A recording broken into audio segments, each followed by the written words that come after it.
sa unang adlaw sa national campaign, gisugdan sa Komisyon ng Eleksyon diri sa Jensan ang ilang oplan baklas. Gilibot sa mga personahe sa Komisyon ng Eleksyon o COMELEC, kapulisan o kasundaluhan ang bahin sa General Santos City alang sa pagsugod sa oplan baklas.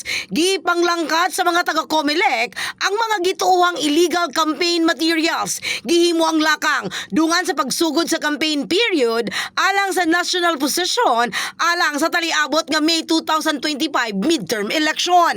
Butiyag ni Attorney Wilfredo J. Balisado, Regional Director sa COMELEC 12, tumong niini ang ipasayod sa mga kandidato, political parties nga tanggalon nila ang mga campaign posters nga wala nabutang sa designated nga common poster area.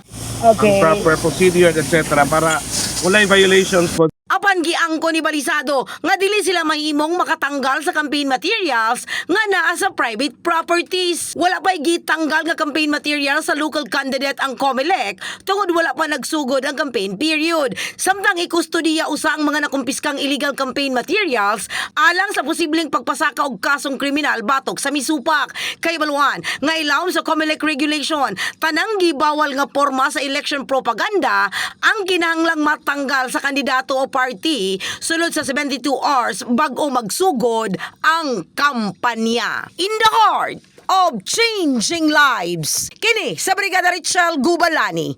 Alang sa 89.5 Brigada News 7 Jensen. The Music News Authority.